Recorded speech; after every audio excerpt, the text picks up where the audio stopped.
This is Courage Barbell, and I'm your host, Chad Ikes. Today, we're going to talk a little bit about goals and setting goals and having realistic goals and how important that is, but also have big, grandiose goals that are just not as specific. So let me start with the spiel. I want to get it out of the way. Honestly, you guys, I hate doing this. I feel like I'm a used car salesman. But I'm really trying to grow the Courage Barbell apparel, the Chad and Doug apparel, and generate some more money so I can have more time to make more videos to get more good information out to you guys. I'm working on a training book that's taken me a long time because I'm having trouble finding time to get it. If I can generate some income through all this other blah, blah, blah shit, we can have that. So anyway, please go to CourageBarbell.com or CourageAlways.com or CourageAthletics.com or ChadandDoug.com. I have them all in one store right now. Just trying to keep it consolidated for you guys.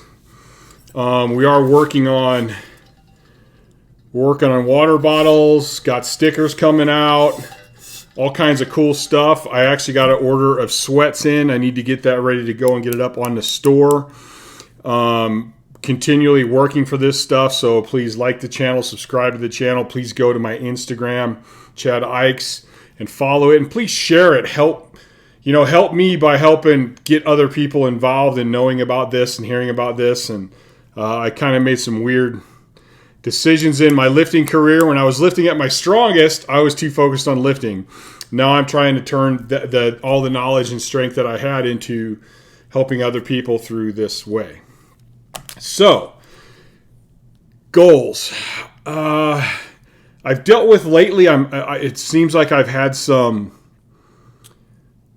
different people that I've been talking to about goals with online clients, with some of my clients here, just watching and listening what I see on social media. Goal setting is very important, and I mean, if you go to EliteFTS.com, check out my file. I got hundreds of articles on there. I've written stuff about doing goals before, which may be an interesting read for you. I've always liked 3 goals. I like my short-term realistic goal. I like my long-term realistic goal. Then I like my huge, big, like I'm not putting any specific numbers on it, but here's where I want to be. And the thing is, this is a sport of attrition. We are attrition. I am attrition. You have to keep pounding and pounding and pounding. There's going to be tons of ups and downs, battles that you win, battles that you lose. You have to just keep fighting over and over and over. This shit does not happen overnight, guys. Does not. This is a long-term, long game. So when I started, I really didn't. I had the grandiose goals after 1 or 2 meets. Then, I want to get here. I started powerlifting because I thought I could find a way to get good enough to compete on a world stage with the best of the best.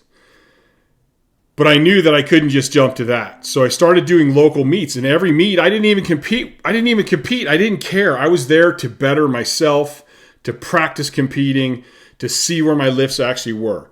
If I got done with the meet and I learned something, I was happy. I had a short-term goal for that meet. If I obtained that goal, I was happy.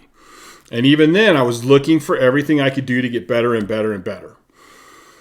So I was always analyzing. I was always very critical of what I was doing, of my technique. I mean, I would get great big numbers or great PRs, and the first thing I did is, what can I fix on top of that?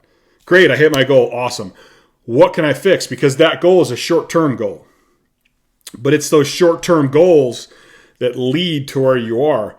I was talking, I had a conversation, or no, it was more than a post that one of my friends does, who's one of the legends in the sport, and he said the same thing. He said when he started, he was just competing against himself.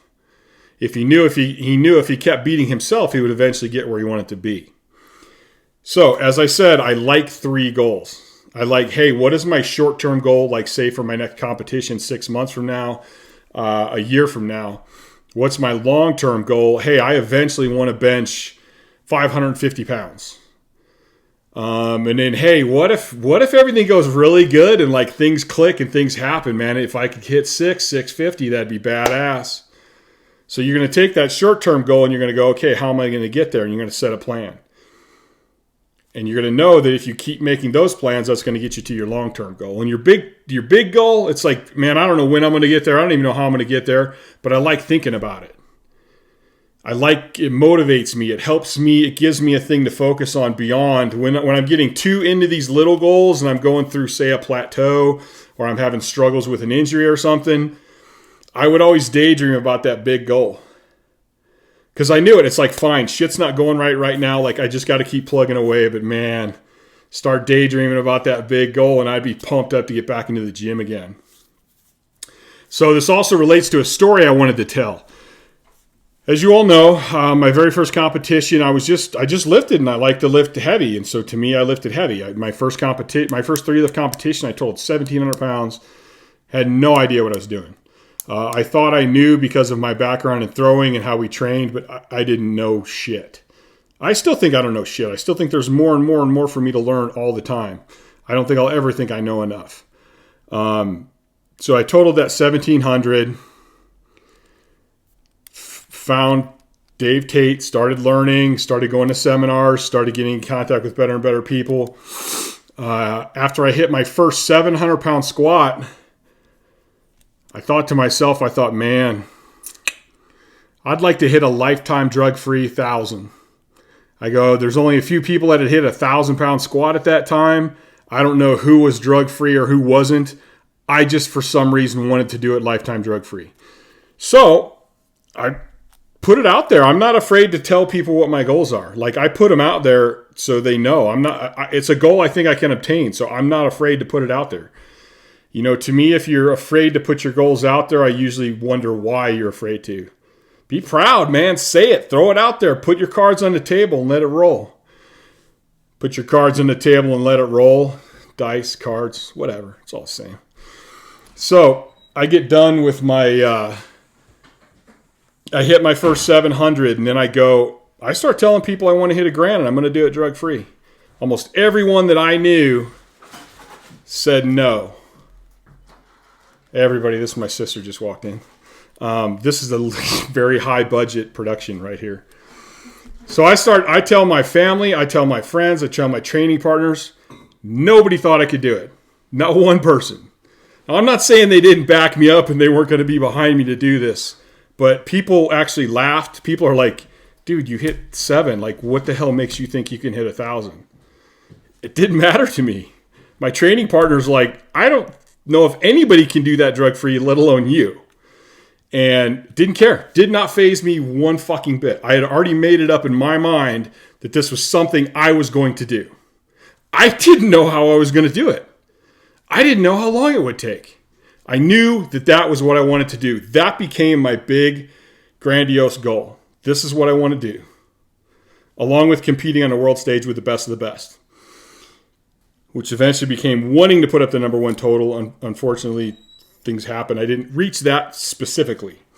But, so I start training. I don't care. Nobody deterred me from what I had in my mind. But again, I didn't set a goal. I didn't go, I have to do this in a year. I have to do this in 2 years.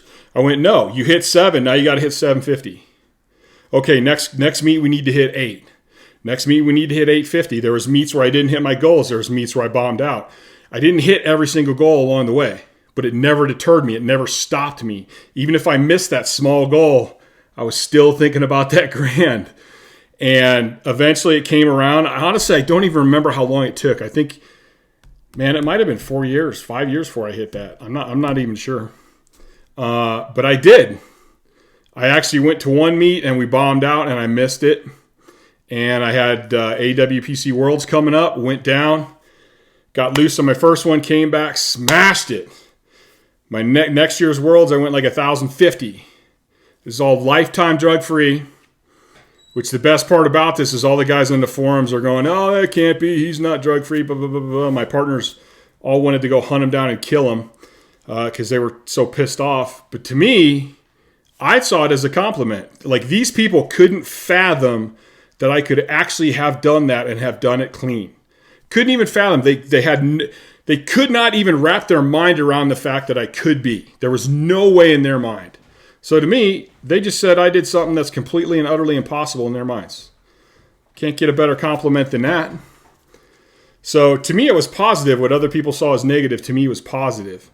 And that's just, I mean, I don't have this great genetics. I've never been this awesome athlete. I've had to work my ass off for freaking everything. And that's fine. That's good. Like, that made me tough as nails. But what I'm telling you is who cares, man? I don't care what other people think. You set your goal. But you can't just... I'll have guys come up and they know who I am. They're like, oh, yeah, I want to do it. And they tell me all these great big goals, but they don't really believe it. They're just goals because they're trying to impress other people, and they're trying to, or they're going, yeah, I'm going to put 200 pounds on my bench in a year. I'm going to go from, I bench 225, I'm going to bench 5 by the end of the year. Like, no, you're not. You're not. Like, you're being stupid. Have realistic goals. But have those grandiose goals, but don't, as you go for those grandiose goals, you have to, don't restrict them so much. Just go, this is where I want to be. Not sure how I'm going to get there yet. Don't know what the plan is yet, because I'm so focused on this small goal right now. This is going to happen. If I keep doing these, it's going to lead to here. So that's just a little insight how I became one of the greatest lifters. I did it in little bitty chunks. This is, like I said, this is a sport of attrition. I knew that in order for me to win the war and get where I wanted to be, there was going to be a shit ton of little battles. Some I was going to lose, some I was going to win. The ones I lost, I wanted to learn from. The ones I won, I wanted to learn from. Like, I was happy to win a battle, but it wasn't the biggest thing to me because I still had a war to win. So I have all these 3 goals, and I'm always focusing on all of them depending on what's going on and where I need to be. If I'm bummed out, let's focus on this really big one for a little while, because it helps me remember why I'm doing this and where I'm going to go. And it helps me remember that in the short term, these little bumps and things, they're a good thing. They're going to teach you, and I'm going to learn from them. And as I get better and get closer to this big goal, it's all those little goals that continue to keep me getting there. So that's it. I'm going to end this one for right now. Like I said, we got stickers coming up on the store. I got bottles being made right now with the etched in here. Not in this color because this was just a sample one we were trying out. But check out the store, CourageBarbell.com. Please follow my Instagram. Please subscribe to this channel. Please put comments in here. I know I'm behind on answering my comments, but they're all saved, and I will eventually get to every one of them. And I think one of my next videos, a guy asked about conjugate for beginners and intermediate lifters. So I'll do a video with tips on that. And that's it, guys. I hope you're having a great weekend, and I'm out of here.